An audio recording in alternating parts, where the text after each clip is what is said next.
I think we need to start. It's a little early, but I want to make a few comments before we start the lecture. So first of all, you sit with your 9 and 10 week groups, all right? So you remember that. Second, I have not assigned any homework yet, but I will.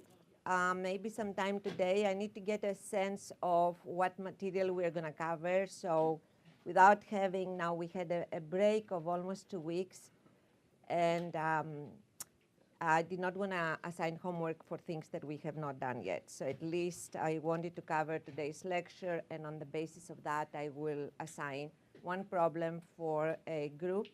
Homework number, now in reality was 6, it would have been 6, but and then an individual one. So I will do it today. It will be a problem on the basis of what we discussed today.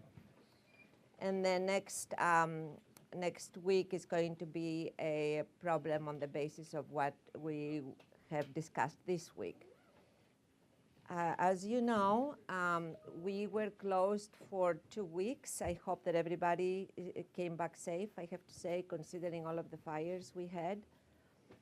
And that is going to create a little bit of a small challenge for us for the last 2 weeks of the quarter.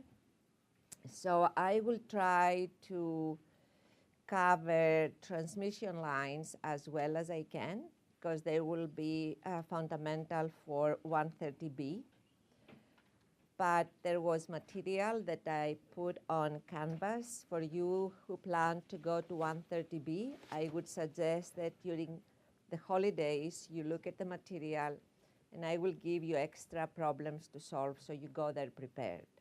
But we are not going to cover that material that I put on Canvas. We are not going to cover it in the exam for this class. It is called supplemental material, and it is only for you, but I'm telling you, just take your time and go over that material. Is going to be very useful. So transmission lines are very important. We're going to try to solve problems. Please come to the problem-solving sessions that I will have tomorrow and next week. And I will try to put one more as a review before your final, and then we'll try to solve as many problems as we can. All right, so we'll try to do the best we can. And I plan to give the midterm the way it was supposed, the quiz. There was a quiz. We still have one more that we are going to take. And I plan to give a second makeup assignment. So we're not going to miss that. Any questions about what we plan to do for the rest of the quarter? Any concerns? So let me just say, if any one of you faces some kind of a challenge because of the closure, because of your programs, I just don't know, obviously, what that may be, but please email me or come by to see me, and I will do the best I can to accommodate your needs, okay? So you don't need to feel stressed out if there is something that you're facing, and there is something we can solve in the next, until our course, the class is over, all right, which is, I believe, December 12th, the final. Any questions on anything related to that? Okay. So I have tried, so you're going to see the following notes for today's class. Number one will be what I call electromagnetic waves, which are practically Maxwell's equations. I just need you to remember those. You have seen them before, maybe some time ago, but I would like you to remember those. And then we are going to go to transverse electric magnetic waves, which is, in fact, the introduction to transmission lines. So there are 3 documents, therefore, that I have for you for today's class. One you see up there. The second is going to be that introduction. You're going to also see up on the monitors, for those of you who cannot see very well on what I'm writing on the board. And the last one I would like you to study it before we come to the next lecture. I have it from today, but it is the material that really starts on transmission lines. I mean, in reality, we start today, but today's material is more a transitional material from what we covered so far. So I would like you to see the relevance of the material that we covered so far to transmission lines and the importance of transmission lines in circuit and antenna design. All right, so in every small electrical, electronic circuit, you will have to apply the techniques that we've learned so far and the theories of transmission lines which are based on those things that we have learned so far and the techniques that we've implemented. So there is a story in all of this, all right? And the story you need to remember is the following. We started with static fields, and we talked about electrostatics. And then from electrostatics, we've learned about capacitors. And then we went to magnetostatics. And from magnetostatics, we learned about inductances. We did not have time to talk about transformers. That's an important topic, all right? But it is part of the material that we were supposed to cover. Yet, so it is in part of the supplemental material. But from that now, we know capacitors. We learned about resistors from electrostatics. We know about inductors, and we would have known about transformers. And now we're going to put all of these pieces together, and we are going to talk about transmission lines, interconnects, matching networks, and eventually we will touch on a lot of topics, but you are going to learn about how to design matching networks and filters later. So in this class, we are going to see how they operate in a circuit, but in follow-up classes, you're going to learn how to design those, okay? So I have here Maxwell's equations. So we remember them because we are going to use them, and I'm going to write them on the board, so then we can move to the other presentation. So from there, of course, all of this, you can derive all of the static equations that we utilized, all right? But here shows you what happens when you use both charges and moving charges, which are in reality the currents in a space, in a volume, in a system, and those will create electric and magnetic fields which are interrelated.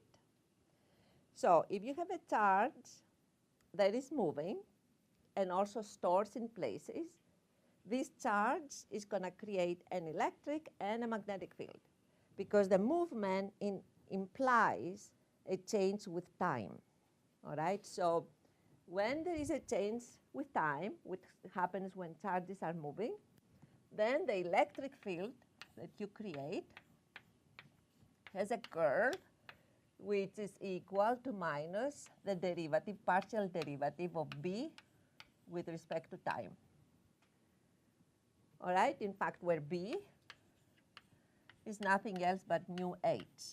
So in reality, that tells you that there is an electric and a magnetic field, and they are related this way. And then, of course, that magnetic field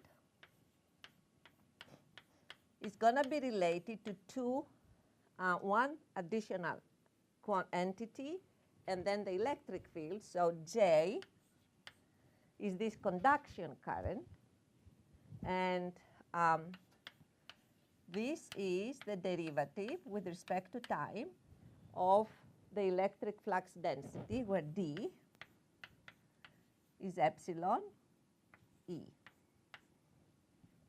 And if you, this allows you for the possibility of many different types of currents, but I will say the ones that we found, we have used so far, is this current, the conduction current. Okay? And that will be here. And then, of course, you have, if you have accumulated charges someplace, then you will have this relationship that the divergence of D is going to be equal to the volume charge density at this point. And then, of course, always, regardless of whether you have currents or charges or whatever those currents and charges are doing, this is going to always be 0 because always the magnetic lines close. They never stop anywhere. And then the other relationships, we wrote them here. So this is the set we are going to utilize. Let me ask you this. Do you remember anything about pointing something that is called the pointing vector? Have you done this? All right. It's a vector practically that uses this. And we will see later that this is nothing else but power. Okay, leads to power and leads also to energy. But we will, this is a vector. It happens at, it gives you a value at one point in space, but after you integrate that over a surface, it's nothing else but power. Now, you will have those in your notes, but we are going to come back to those later. For the time being, we're going to use those. So let's go to the next, this one, so TM waves. And before I get there, I would like to remind you the following. I would like to go back to parallel plate waveguide, the parallel plate structure. You remember we started talking about a parallel plate capacitor, all right? So let me just draw it. This capacitor had two plates. Two plates. Can you see this blue? Okay. Here.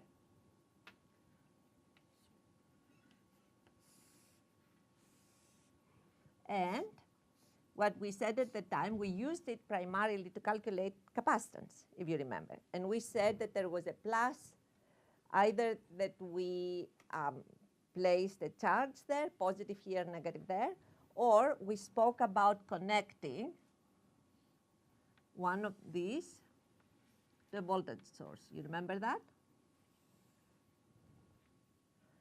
And that was V. Okay, so and we use that V to practically put a plus charge here, negative charge here on the upper surfaces of the conductors, not the lower surfaces. And then, I mean on here, the lower surface of this one, not the upper surface. And then we said that this gave rise to an electric field. It looked like this. And let's assume now that this is H, and this is W. Okay? Now, I will take this, but I will assume, I will change it a little bit, the orientation. I did it like that to remind you what we had, because that's how we drew it all the time. But I will do a slightly different orientation here. I will do something that looks like this. This is still a parallel plate. Okay? It's just finite in length. So that is its length, L. That is still W, and that is still at a distance H. All right, and let's assume now that we have a dielectric here, just to keep the two plates at the same distance, and that is H. Okay, now I'm taking this voltage and I put it here. All right. So practically, since it's, just to be careful, it goes in the lower surface. All right. And then what I do here, I go and connect the two plates through a load. And the load, I will show it like this. Because the load, as you know, it could be a resistor, it could be a resistor plus an inductor, it could be a combination of all of these elements that we have talked about. Okay, now, first of all, we know that. Okay, this is not going to change. Of course, there are going to be charges here, negative here. So, it's going to create an electric field like this. All right? And then it's going to look like that, as a matter of fact, everywhere. What else is going to happen here? The fact that we have this voltage source here, and then we connect it with this conductor, and then we close the path here from this end through this conductor and come back, what does that tell you? What else is it going to happen here? Yes, there is going to be a current that is going to flow, and the current is going to look like this. Okay? And the current is going to flow from here, and it's going to come back here. So it's going to flow like this in the lower conductor. Okay. Now, if there is a current here which looks like this,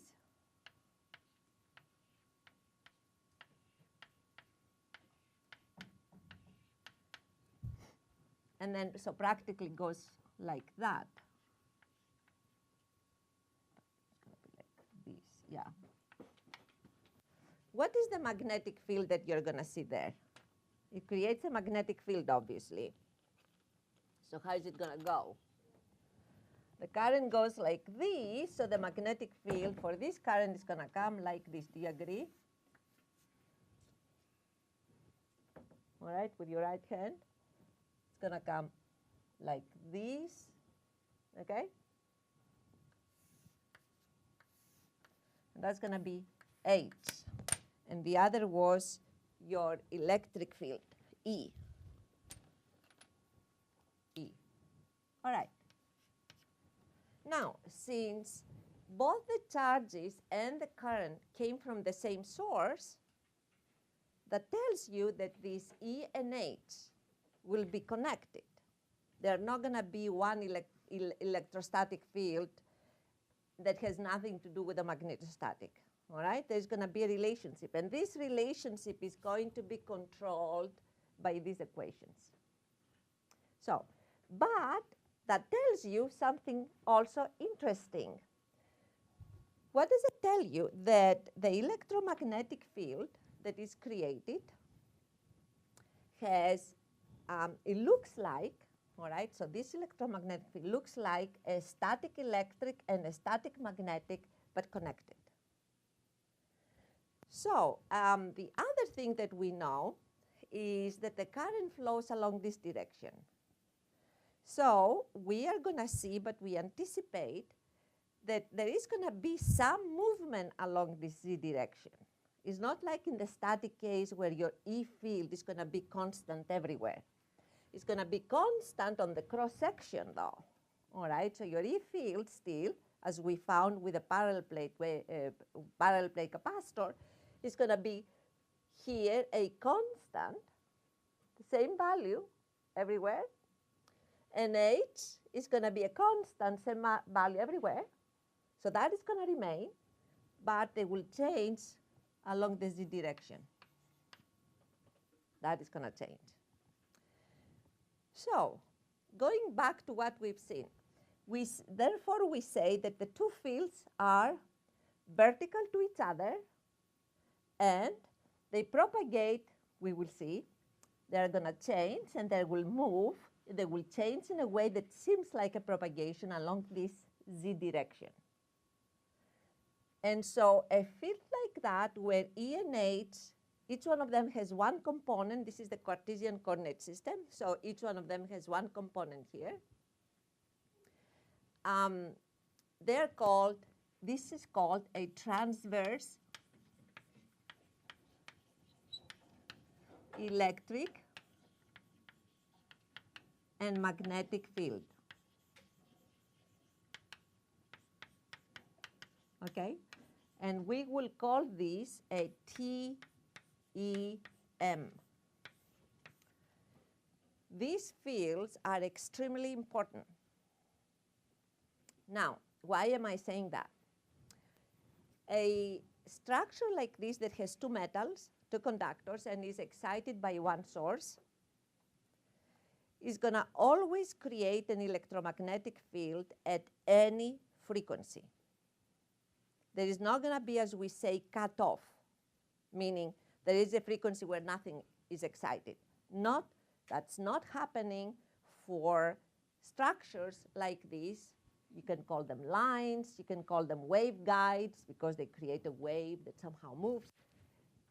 If you have two metals in your structure, then always for any frequency from 0 practically, 0 is static, all right, to any higher frequency, there is going to be an electromagnetic wave. However, what happens is the following. As your frequency, you start from 0, which is statics, and then you start going higher, all right? So your source in the beginning is a battery, and then it changes to be an AC source. If you start exciting this with an AC source and then you start increasing the frequency, at some point, if you could visualize these lines, if you had an imager to see the yellow and the pink lines, if you could somehow see them in real time, you would see that at some point, as the frequency goes up, if this is, all right, your frequency, as you start moving up in frequency, these lines will start changing their shape. Instead of being vertical, your E field is going to start having another component. There is going to be a time where your electric field is not going to have only one component, but it's going to have both the X and the Z, and maybe the Y. And when that starts happening, then we say that these structures excite multiple modes.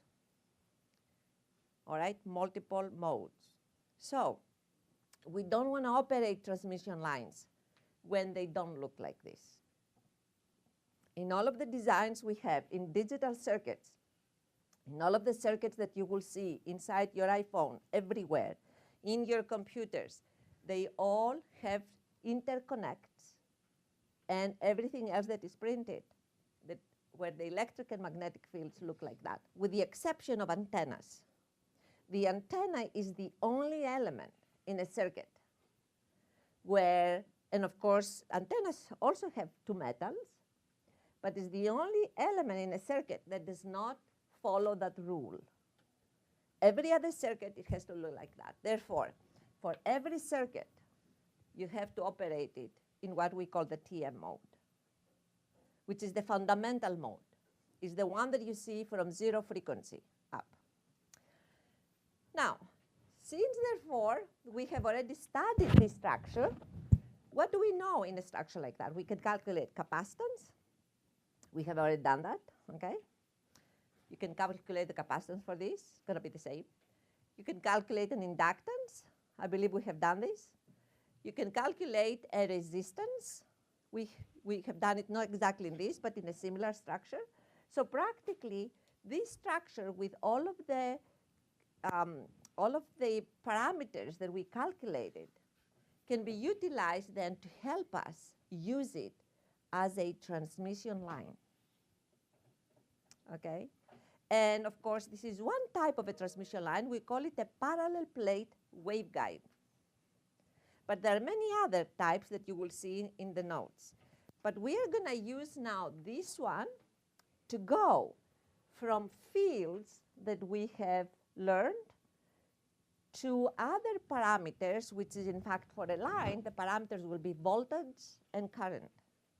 We're going to go away in transmission lines from electric and magnetic fields, and we're going to start calculating voltages and currents.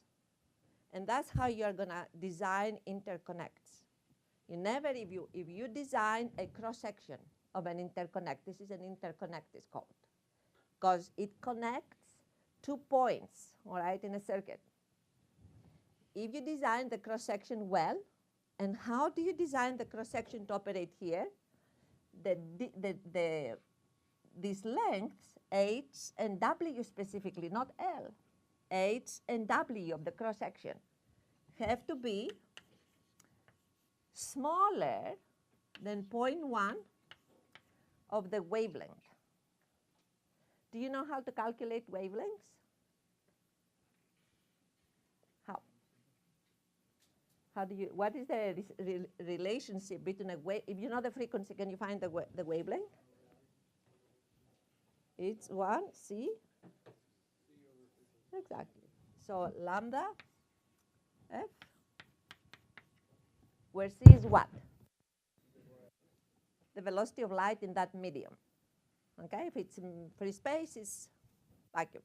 If it's another material, is that. And how much is c if it is in any medium with epsilon and mu? Exactly. 1 over square root of epsilon mu. Okay?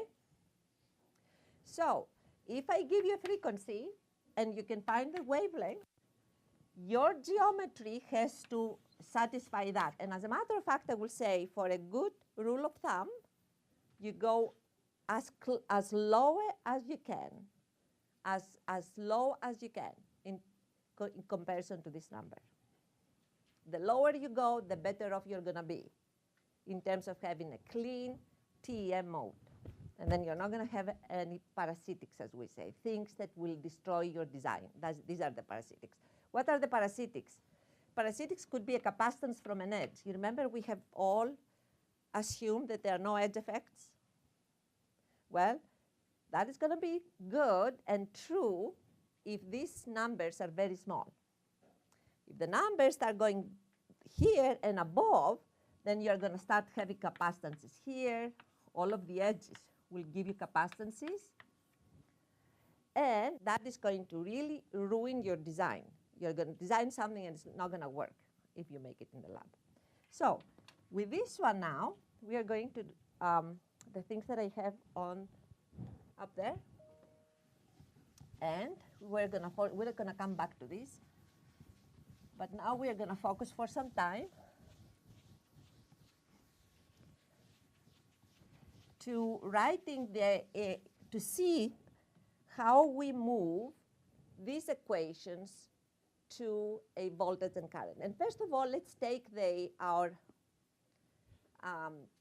parallel plate transmission line. And there we will assume that we have one component in the electric field. So it's Cartesian coordinate system, all right? So we are still with a parallel plate line, or the parallel plate waveguide, as people call it. And then so we have E only along the x direction. And let's assume that this is x, y, x, y, and z, here, z. Okay. And then we have h. You remember from that, all right? It was something like this. And we had E here, and we had h here, all right? Now, they had these directions because of how we had the charges and the currents, but here I assume that. And since this EX, I don't know it, if I have made a wrong assumption in the direction and I have chosen the positive direction of AX, then if I were to solve the problem correctly, my negative sign will come here. All right, so I can start this way. All right, and then we'll assume that this goes along the y direction, as we've learned from the parallel plate waveguide. Okay, now we are going to take this and we're going to go to Maxwell's equations. So what happens from those? And eventually I will have to erase those because I don't have enough space here. But what happens from these, we rewrite them. And then we have, you know how to get that, all right? Usually the way I do it, and I always remember it, is this way.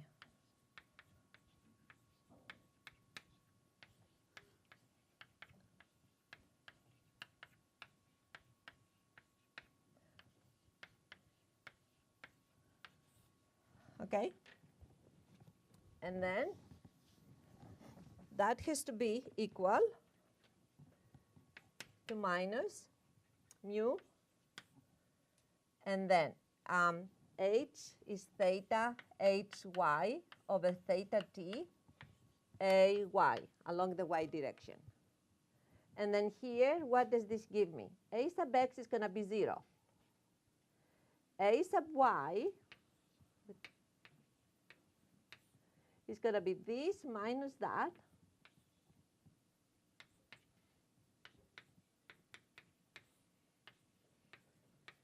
All right? And then A sub z will be this minus that.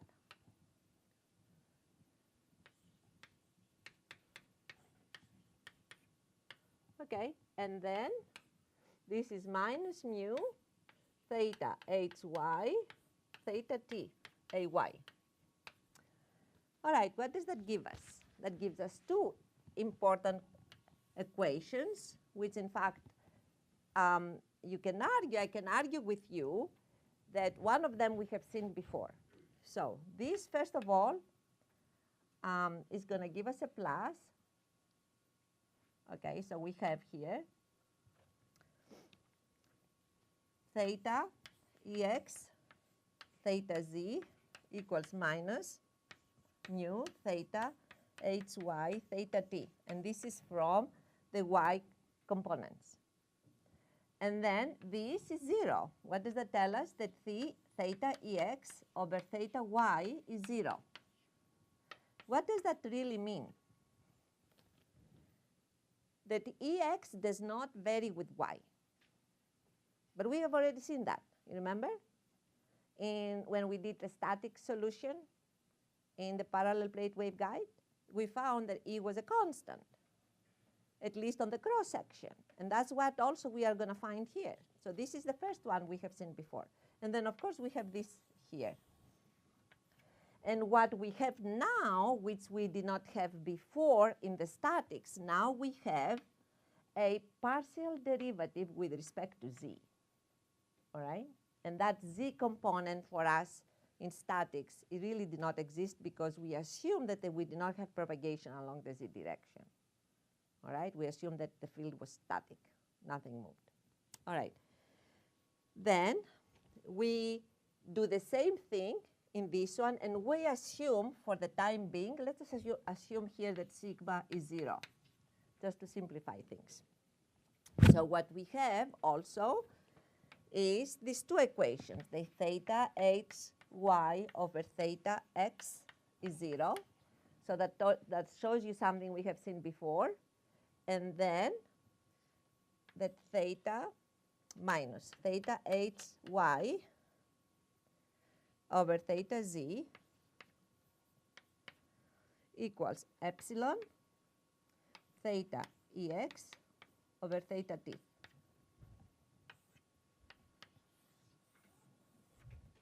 All right. So really, at this point, I don't need these two anymore. Those are gone. And we remember these, all right? So I don't need these two anymore either. And I don't need that because that is not there. Sigma is 0. So practically, I'm done with these equations. I don't need anything else. Okay. This one, plus, as a matter of fact, before we eliminate, I need this one because it's an important one. The divergence of D equals rho sub V before we erase it.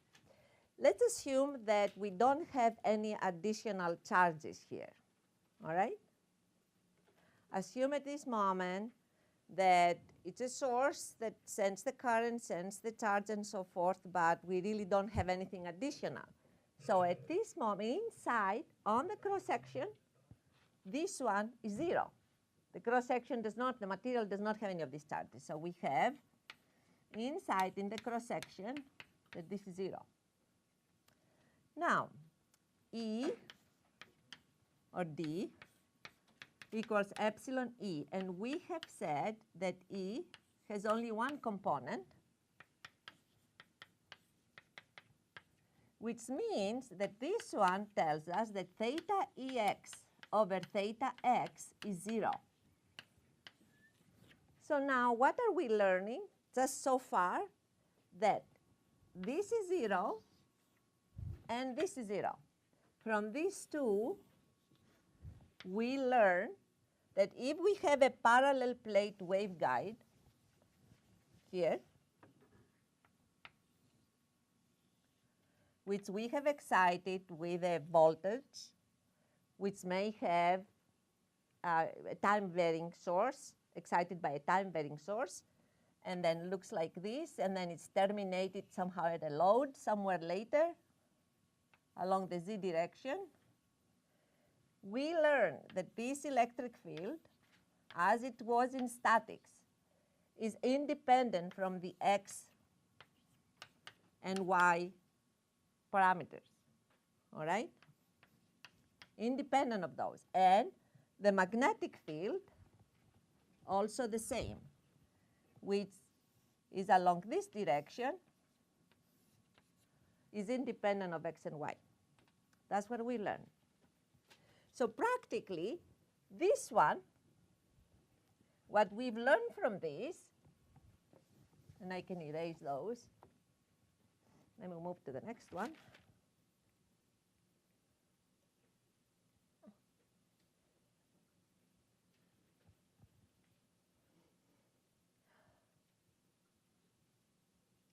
Here. So we've learned that E is, I will rewrite it, E naught, which now is a function, or Ex, if you like, a function of Z only, and of course T, all right, because we have somewhere a derivative with respect to time, of Ax, and H is Hy Z comma T along the y direction, okay? And then we have found that E and H are related through these two equations, okay? These two. So what do I do here? I go and I take the first one and I take the second derivative with respect to z. So it gives me theta Ex theta z squared equals minus mu theta, second partial derivative, theta t, theta z. Okay?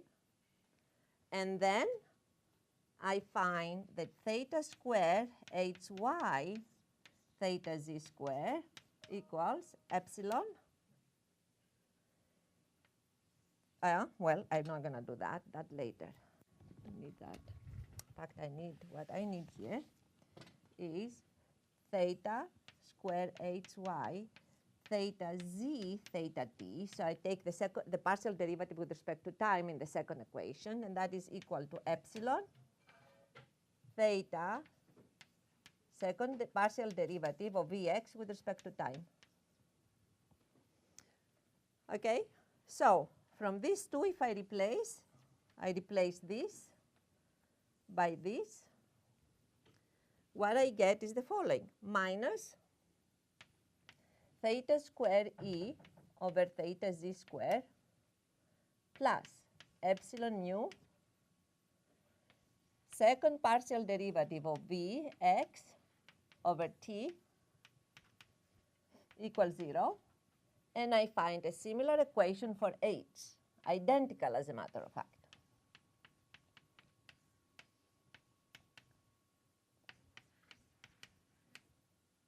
And those two are called the wave equations.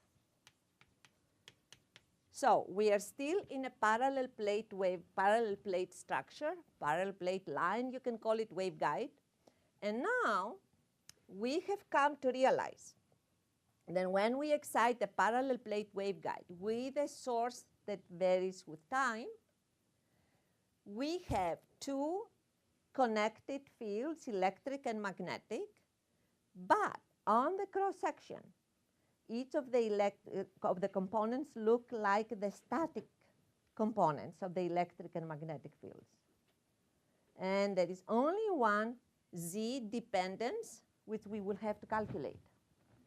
So practically, you use all of your information from statics, and you additionally, you put a factor there that has a Z dependence, and that is going to come out of these two equations. And then after we do that, we are going to erase these two equations. You will never see them again. And that's how the steps we are going to take to simplify the characterization of transmission lines. Any questions so far? Any clarifications that you need?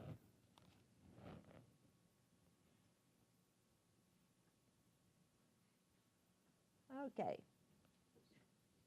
We talked a little bit about the need to use dimensions which are very small compared to the wavelength. All right? We said that the dimensions have to be smaller than 0.1 of the wavelength. When you do that, and when you have this kind of mode, then it's called the quasi-static mode. You will hear that. When you say, when somebody, your boss in a company, or you're working in a research lab eventually, and somebody who is there designs a circuit, says, you know, go and design a transmission line in the quasi-static mode. It means you need to design the line so you have this, on the cross section, the electric and magnetic field look like what they were in the static cases. That's what it means. It's called quasi-static because it's not exactly static. Static would imply zero frequency. But here we don't have zero frequency. We have a frequency in which the wavelength is very large, meaning the frequency is low, all right? So we have a low enough frequency to be able to operate the line in what we call a quasi-static mode. Okay, the other thing you have seen here in those relations is just the velocity of light, you know, for example, in the medium. And here what you see as the product of epsilon mu, I just wanted to remind you that C is 1 over square root of epsilon mu. And this is nothing else but C naught divided by square root of epsilon sub r mu sub r. Okay? So we just connect to the things that we've seen about epsilon and mu. Okay, let's go a little further down.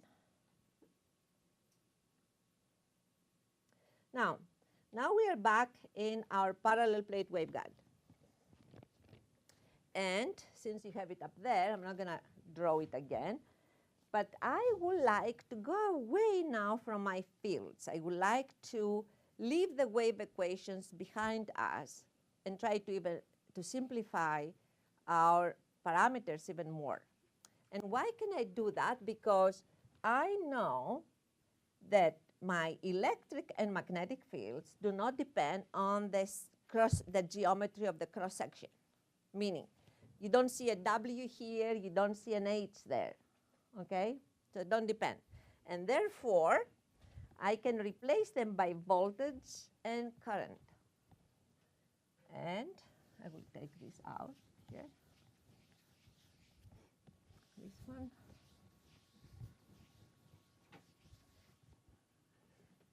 Okay.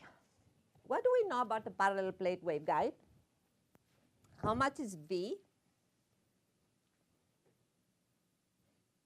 V is E sub H.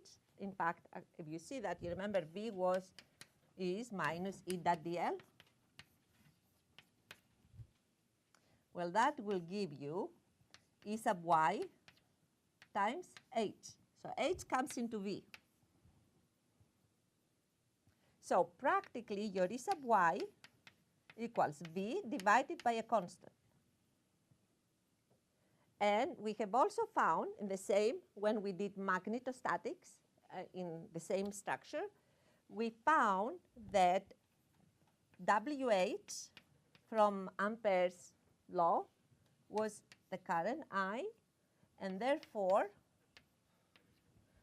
we found H sub x to be I divided by W. So again, A sub y is proportional to V, just divided by a constant. E sub x, H sub x is proportional to the current divided by a constant. So that tells me that V, I can plug in here for E sub y. I put sub x here, isn't it? Okay, doesn't matter for my notes. X, I have changed the, okay. Why here? All right, so I can go here and plug in for this one. And then what I will find is V. And since H is going to be in both those terms, then I can simplify, divide by H, and then I get that. And then I do the same thing with H sub y, and I have here the current. Because W is going to show on both of these, in both of these terms, and then you can divide by W. Or multiply. Okay, so practically we went from this to V and I. So V practically is not, now I go away from this, I don't need them anymore, and I go to V and I. And that's it. I don't care anymore about the E and H fields. So I move to V and I. Now, I still call those the wave equations, but for voltage and current, okay? And since we know that these derivatives are not zero, that implies that V is a function of z comma t, and I is a function of z comma t, okay?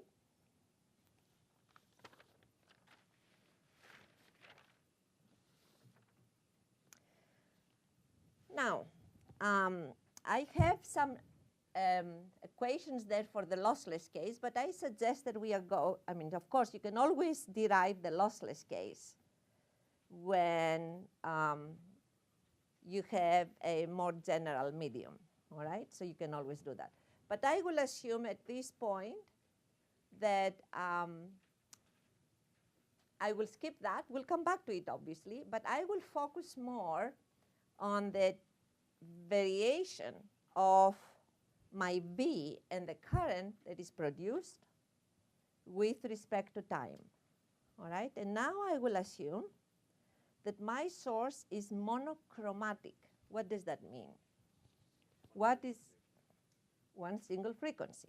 What does that mean? If I assume that my source is monochromatic, this one is going to look like V of Z.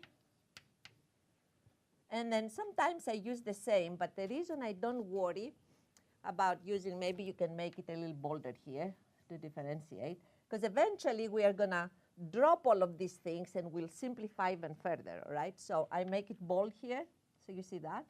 And then I will assume that this is cosine omega t, all right, a monochromatic excitation. If I have a monochromatic source, if this source here is monochromatic and is a cosine omega t, then I know that my voltage here is going to have exactly the same, but it's going to have a function in front of it that is a function of z. This is a voltage, is part of the voltage that shows that when you have a frequency that excites this structure, as opposed to statics where everything is, there is no z variation, in this particular case, we are going to have a change of the functions with respect to z, which is important. And that z direction is going to be called the direction of propagation. And we're going to see that. So we have this. And I also assume that this one is going to be in the same form.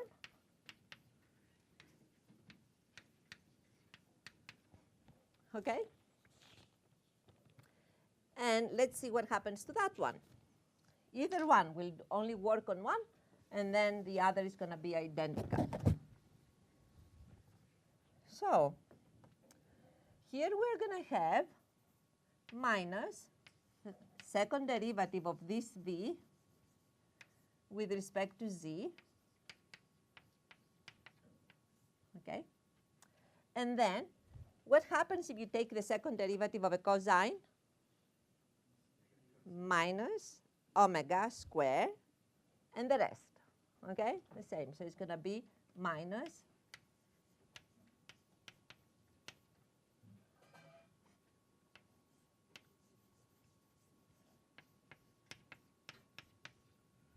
all right?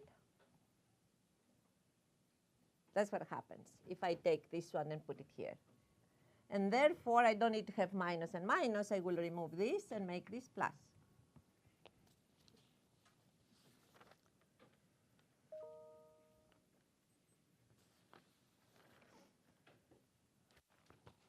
So we find now one equation for this. And let me go down to show you where that is in the notes.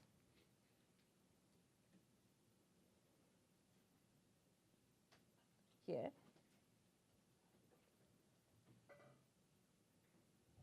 In fact, before that even. Okay, I will. So you see there?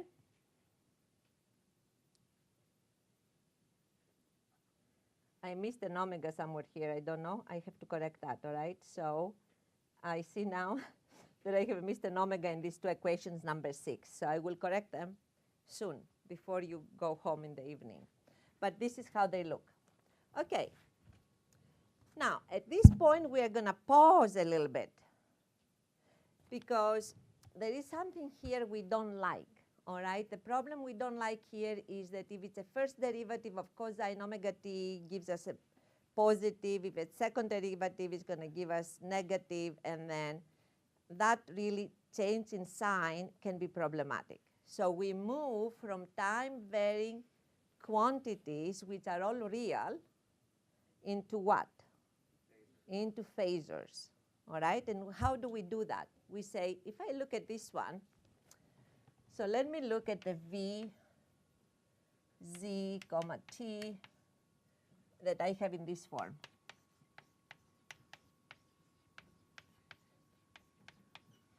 Okay, then I can say that my v of z, comma, t is nothing else but the real part of this complex number.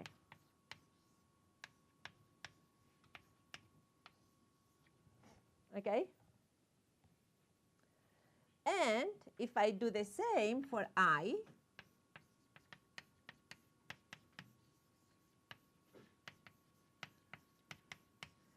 then practically I can go one step further and simplify this even more. And of course, I have done this already, but I will not have to come back to these time domain quantities always. And I will stop using time anymore. So that's what it does for me. Going from time varying quantities to phasors, it really eliminates the need to talk about time, all right, which we would have to keep in mind, since now, even if we have assumed that it's a monochromatic source. So then, I can rewrite this one as the following. The real part of, and now here all of these partial derivatives will look like this. And then I'm going to have plus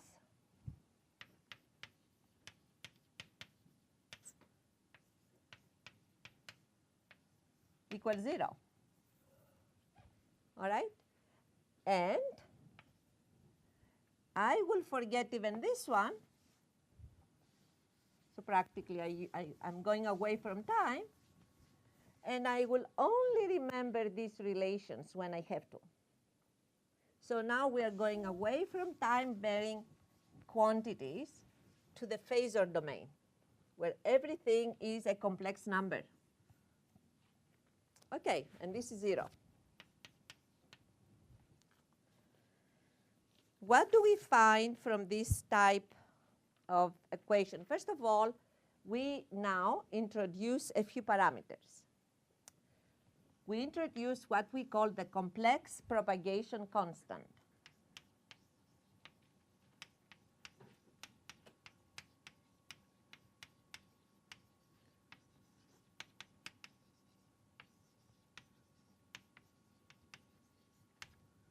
Okay? And we introduce it in this way.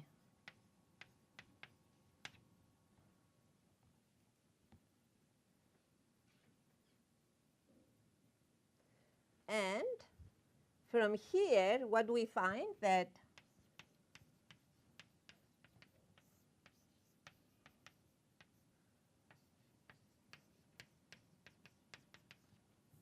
so what are the solutions to this differential equation?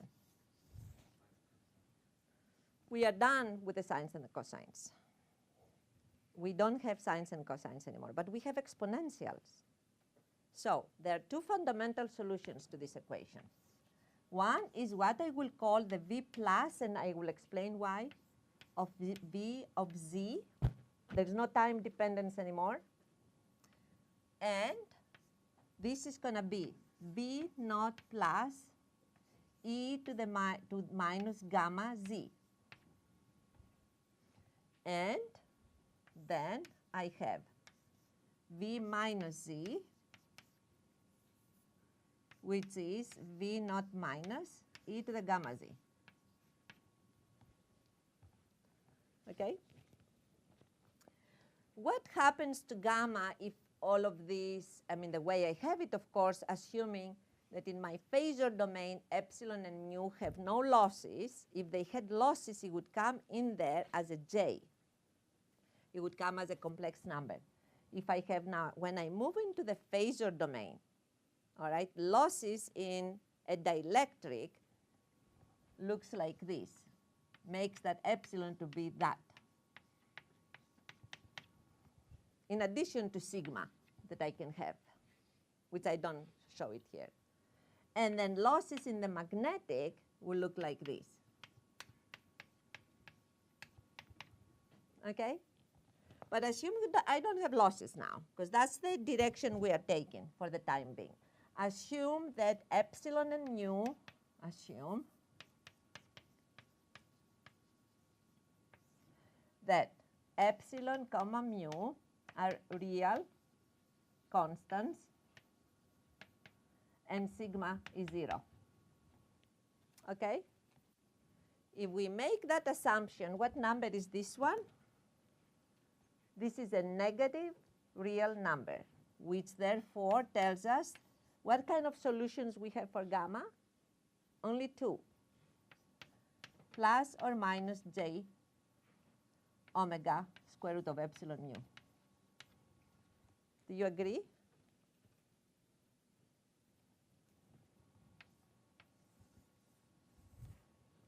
That's why we call it complex propagation constant. And from gamma, from here, I can define beta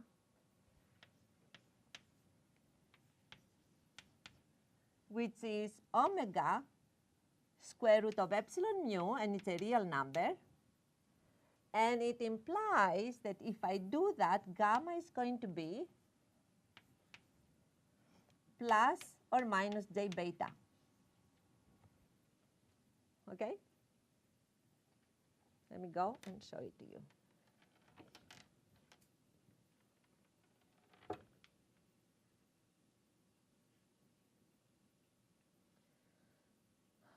There. So now, we can clean everything else we don't want. We are done with that. We are not going to see this again for the time being. maybe at all in this class. So we're done with this. For now, we are erasing this, and we have these two solutions. And the same thing will apply to the current. So I have two solutions in this problem. If I have a waveguide like this, a parallel plate, with an excitation like this and a load somewhere here, then I have two possible solutions for the problem. For voltage, I have two voltages, possible solutions. And let's understand physically what those solutions mean. The first one, why do I have a plus here? And I indicate it as V naught plus constant e to the minus j beta z. The only z is here. A nice function, all right, for all kinds of reasons. And then I have the minus as well. Why do you think I have plus and minus? Have you seen those before, these equations? Probably not. Huh? Okay, good. That's the beginning. Let's try to, for a moment, to see what that means. I will take you back to the time domain, just for a moment, until it helps us to understand what this plus and minus is. Okay, if I were to go back to the time domain, do you remember what I would do? I would say, in time domain, where I have a time variation, this one will be the real part of this one. Okay, so let me call that plus for now. V plus of z, which is this one, e to the minus time. In fact, we have also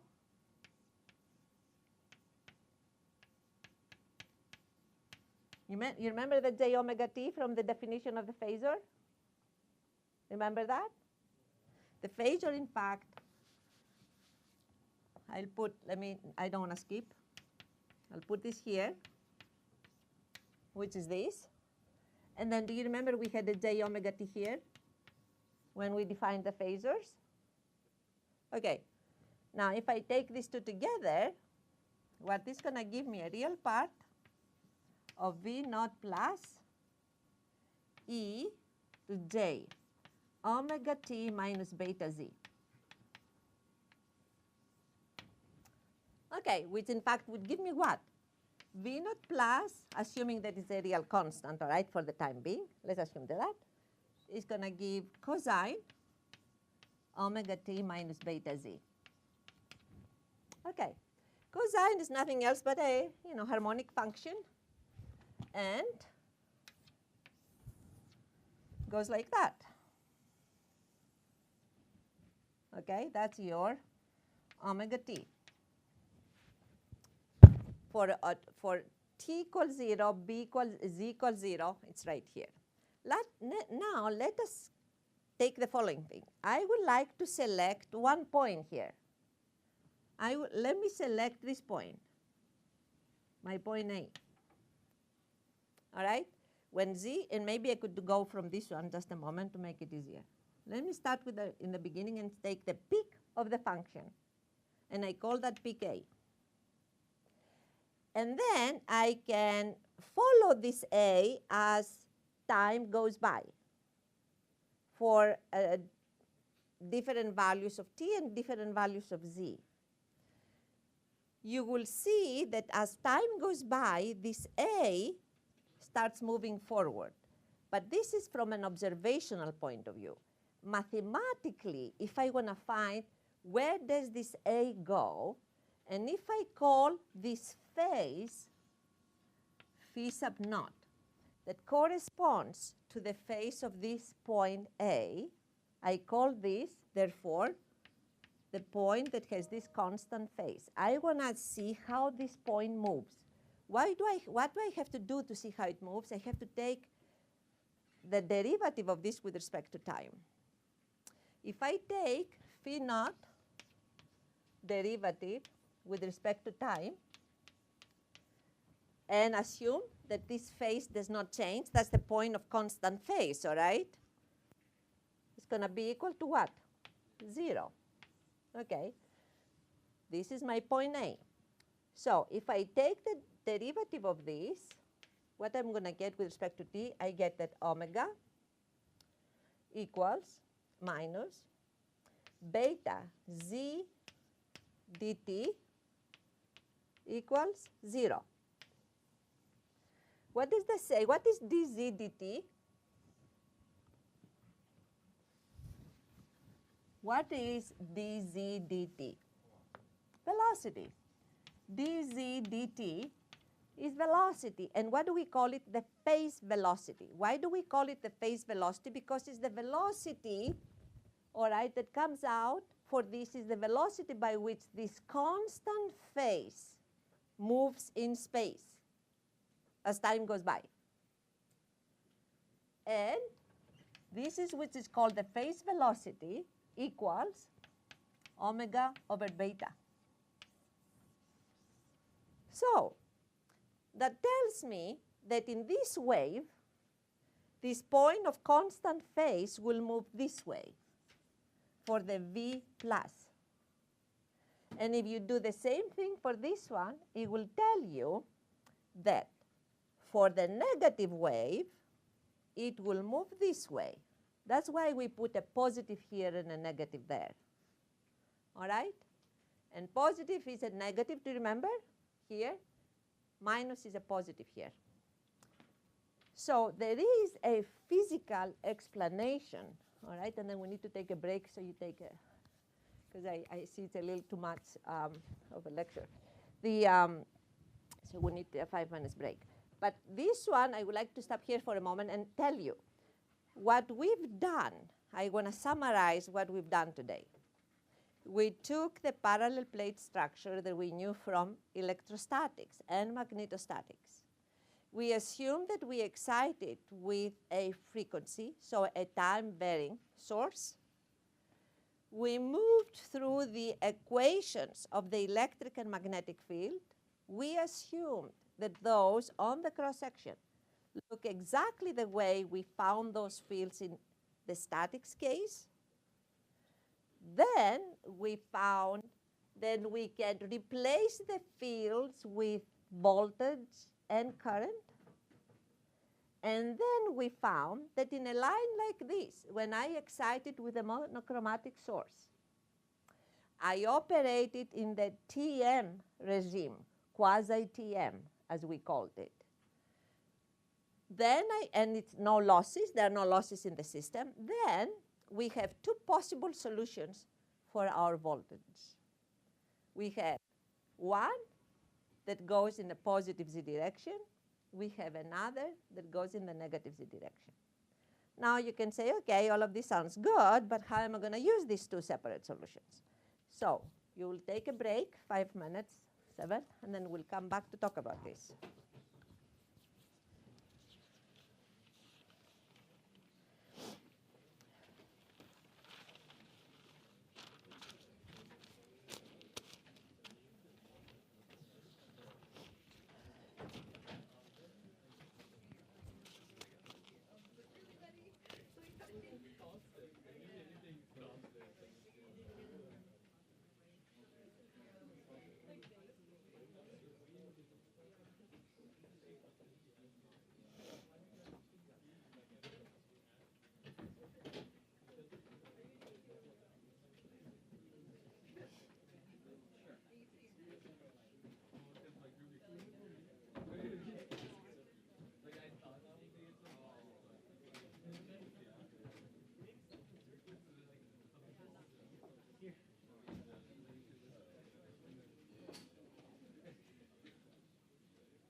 Yes. I'm Marshall. I am the one who contacted you. Yes. So you're coming tomorrow? Yes. Yes, okay. I just wanted to know where in your office. I sent you, did you see my email? There was an attachment that shows the directions. Okay. I'll just have to look at the email. Yeah. Thank you. Yeah, there is an attachment there that Okay. shows directions. Cool. Thank you. It's across from Kemper, across north. As you go through the bikes, you will see. So you enter the building. Sure.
All right, so we are still in the phasor domain. All right, so every time we make a jump into a new space, we will rarely go back to the previous one. Obviously, we make those jumps for a good reason. When we go to a phasor domain, which is not a real space because time does not vary, obviously, we are going to start in using schematics for our lines that are graphical schematics. They are not realistic. So far, we would use a parallel plate waveguide, all right, or parallel plate line, the one that I used before. We developed all of these equations, but now in the phasor domain, any type of a line, I will indicate it like this, where the line by itself is going to be kind of thick in its dimension, and that is important to separate a transmission line from wires. All right? This is a wire that connects to this resistor R sub L, and I call it a load resistor, to this source. The source ideally, the source will have an internal resistance, but I don't have it here for simplicity. And then this one, there is only one dimension here. This is one-dimensional problem. So we went from a three-dimensional problem plus time, 4, we went from 4 dimensions to 1. That's what all of these changes that we've made. We went, first of all, from x, y, and z to z and x, y, z and time to z and time. Then we removed time and we went to z. So this is the z direction. And usually by convention, this is the z, positive z. We will denote that as z equals 0 at the load. And any other dimension below that is going to be negative. Of course, at this point, z is going to have the length of this line is going to be minus L, for example. All of these are graphics, simple graphics to be able to help us do the work. Of course, lines don't look like that. Don't think that this is a 2-wire line. It could be a microstrip. In fact, here, I would like to show you here. These are different. These are realistic geometries. The first one is the coaxial. We've seen it. We've seen the third one, which is the parallel plate line. But we have not seen the other ones. There are 2-wire lines that are enclosed within a dielectric. There is the microstrip, very popular. This one, the E, and of course any of the other ones. But I would like to show you, go back to, this is how it looks when you print those things. These are microstrip-based lines, all right? And that's how they look. You don't see the ground. The ground is underneath it. But you design all of this using this simple theory. That's how people design circuits for 60 years without having very powerful computers, in fact, not even calculators at the time. And all because this theory is very simplistic. People were able to simplify things. Okay. Now, let's talk about why do we need 2 solutions for V. All right, we said that in here, considering the equations we have, this is in fact the cross-section, all right? The cross-sections we started. You see the parallel plate there.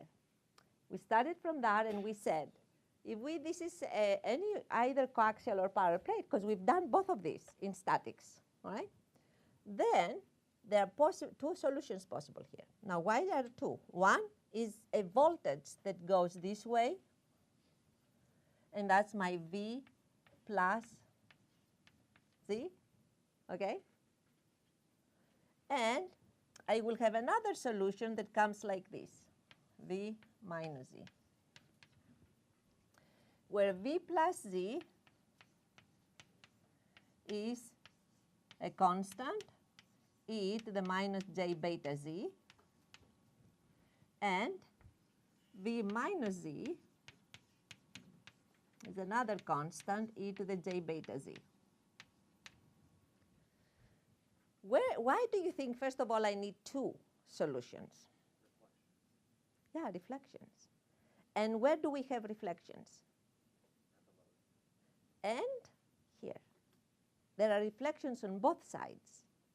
All right, but because if we assume now, even if we are not in time domain, but if you could visualize this going down here, and then reflecting coming here, and then reflecting coming here. So if you had a little pulse, for example, that could start here, could go down, could see it moving, reflect here, coming here, reflect here, going like that. Multiple reflections, all right?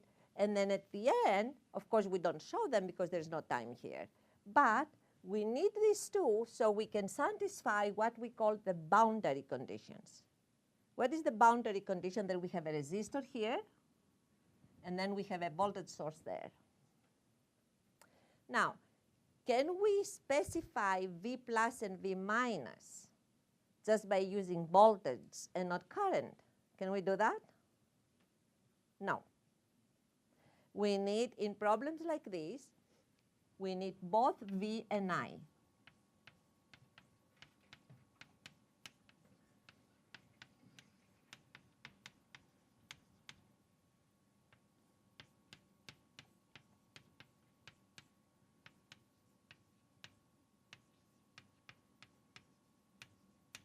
Okay, we need both. Why do we need both? Because what is the boundary condition here? What is the condition at the terminals of a resistor? You have a resistor, okay?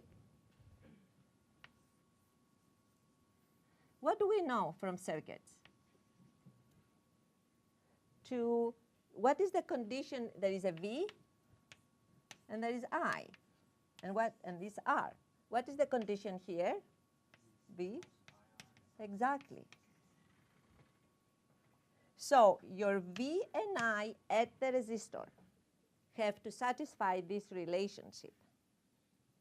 And that's why we need both V plus V minus, so a total V here and a total current here, so the ratio of the two will give us the resistive load. We're not going to do this today, but I'm just telling you that we need both of these because of the conditions at the ends, or every time you have a discontinuity. This is called discontinuity. Why is that? Because it discontinues the flow of the line, all right? This is a discontinuity.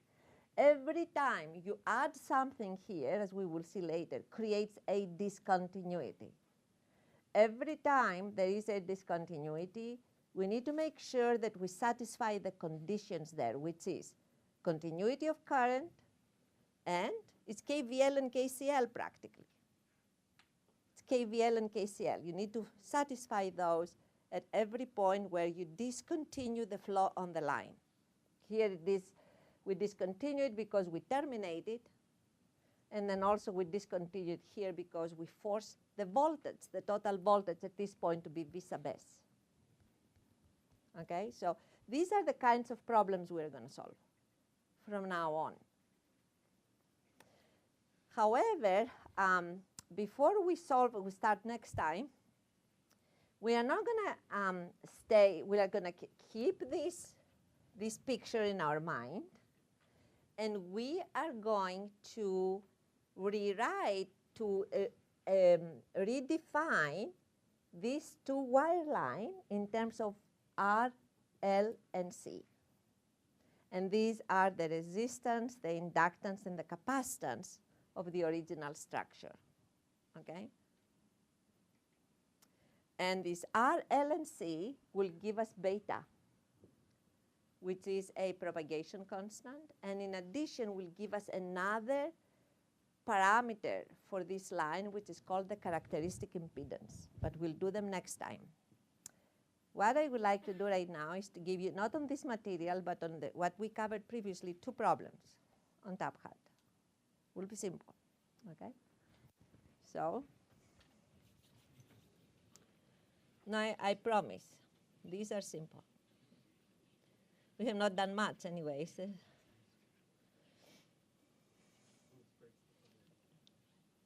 Do you have any questions in everything that we covered so far? Okay.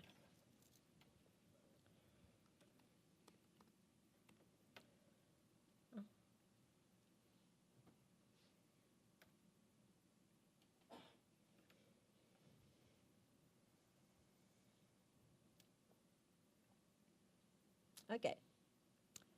Here the problem, it says, I will assign it to you so you can see it, all right?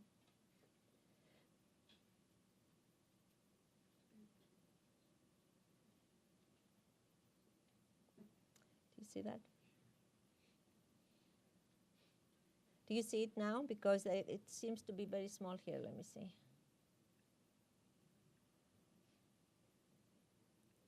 Don't start yet. It says we have a parallel plate waveguide that operates in the quasi-TEM regime. W is width and H, A. Somebody, who is that? Well, I don't think there is anybody. I think there is some problem here somehow. Maybe I need to report it to them. But there are 3 already. So you guys, hold your horses. Hold your horses.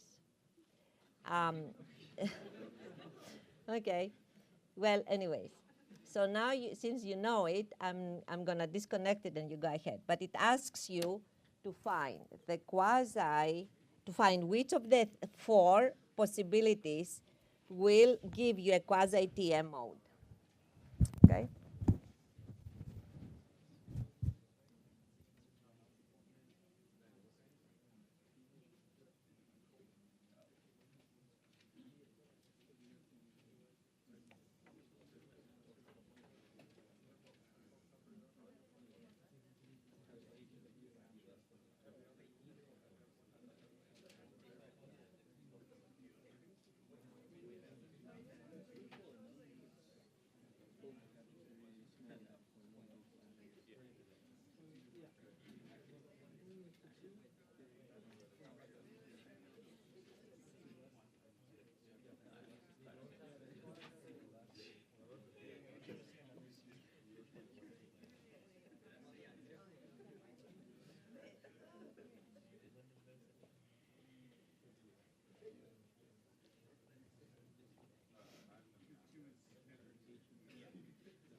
Has everybody entered?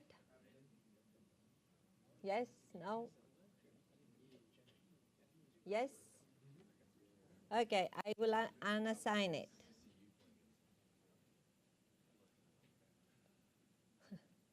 All right.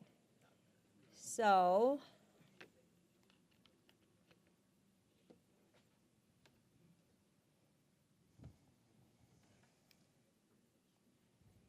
okay. Do you see that? Here. Why is it not 1? W is 0.12, which is higher than 0.1. Why is it not 3? W is half a wavelength, 0.5 lambda. Okay, they cannot operate in the quasi-static mode because it's too big. We said it has to be definitely smaller than 0.1.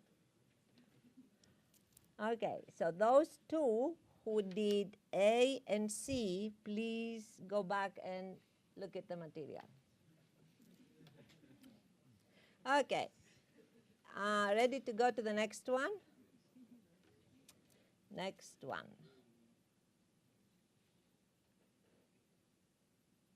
Okay, the next one says the following. I will not assign it to you because, but I will read it.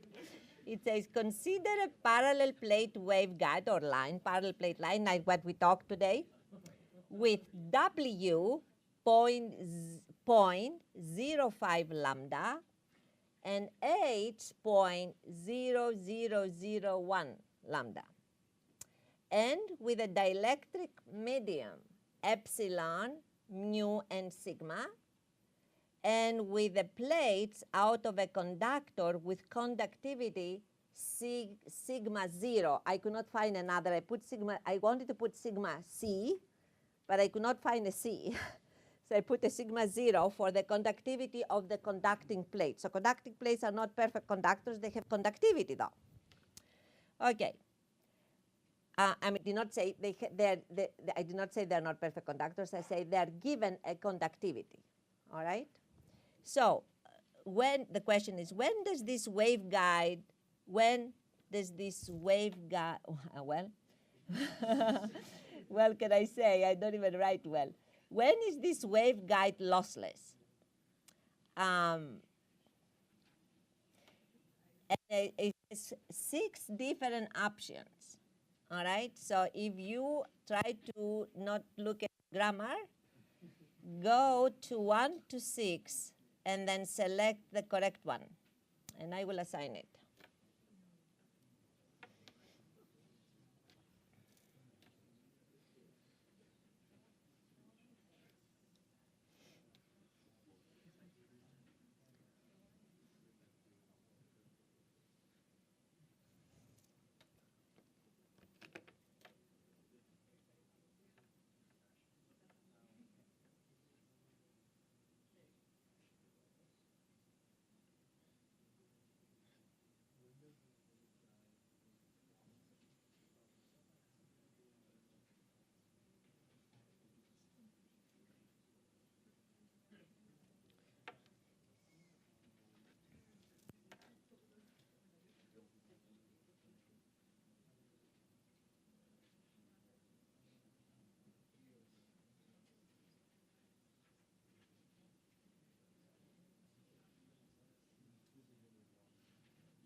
Assume that you are in the time domain right now, right? And you look at this.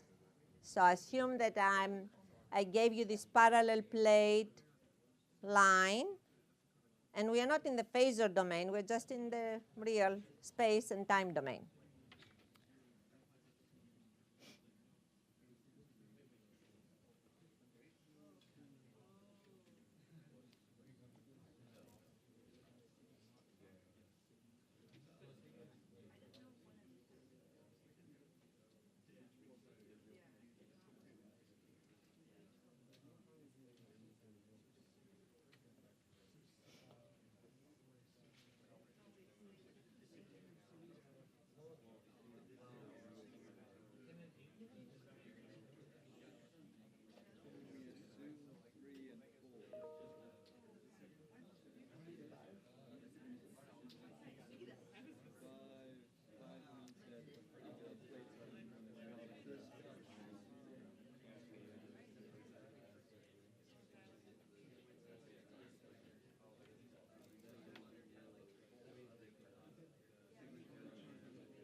So we have 2 more minutes.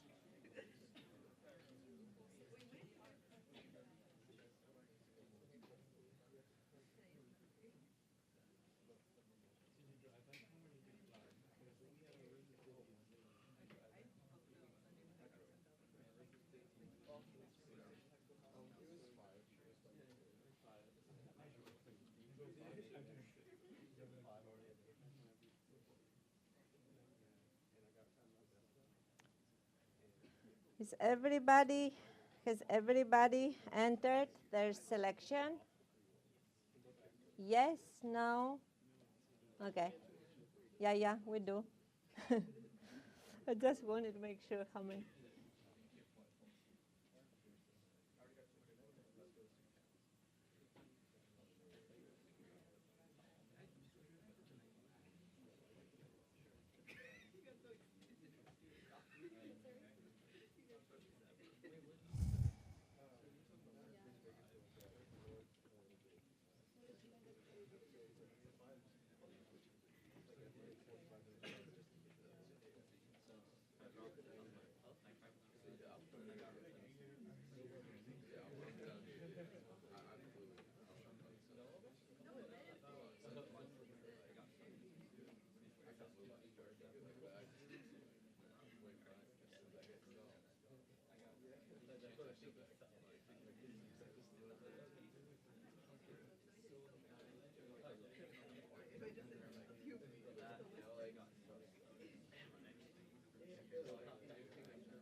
In 30 seconds,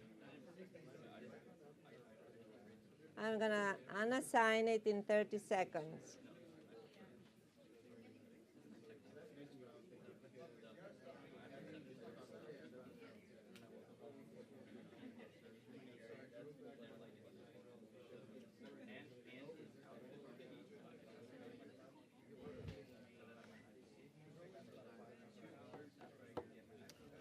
Okay, ready? Is there anybody who needs more time? Did anybody raise their hand? Okay, I'm going to unassign it. Okay, unassign it.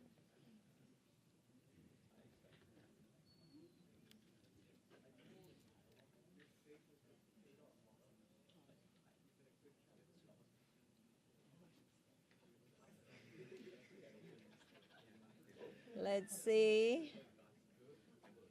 All right. Move it down. I don't know why I cannot. All right, so why is not the first one? Why is it not the first one?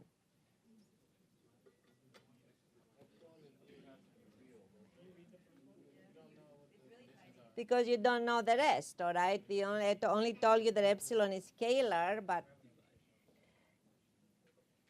when sigma is a constant, why is that not the one? What happens when we have sigma in the material? We have resistive losses, all right? Remember, there is a current that flows in the material with sigma. And whenever there is current that flows with sigma, this creates a resistivity in the material, you remember? And then whenever you have a resistivity in the material, then you lose something there. Why is it not the third one? Because why is it not it says that epsilon and mu are scalar constants. Why is that not that one? Because epsilon and mu may be scalar constants, but if sigma and sigma for the conductors do not have the right values, then there is going to be loss. All right? So that is not the one. Why is it not 4? Okay, when sigma is 0, it's good, because obviously this is in the material, all right? You don't have losses in the material. But what about the conductors? If the conductors have finite conductivity, what does that mean? You have losses, because conductivity is the inverse of resistance. If you have any resistance in the conductors, you're going to lose power into heat. Remember, we're saying that. So sigma for the material has to be 0, but you don't know what happens to the next one, to the sigma 0, for the conductors, I mean. So 5, why is 5 not the one? Everybody got it right, because if sigma 0 for the conductors, if sigma for the conductors is 0, that means the resistivity is infinite. Nothing is going to go through, all right? And we want the electrons to flow freely in the conductor. So the last one is the right one, where sigma in the material is 0, so there is nothing that leaks from one conductor to another through the material, all right? But we need infinite conductivity in the conductor, so all of the free electrons move freely. And then that's where you don't have losses, all right? Did you get that? All right. Thank you. So we'll see you tomorrow for, yeah. Yes. Yes. That is in the phasor domain. See, and I said here we are in the time. These are in the phasor because they have, that's how we represent losses in the phasor domain. So these two are actually like the same thing as sigma, but in phasor? Yes. Okay. Yes. A sigma is incorporated in there. Mm-hmm. Right. Okay. All right.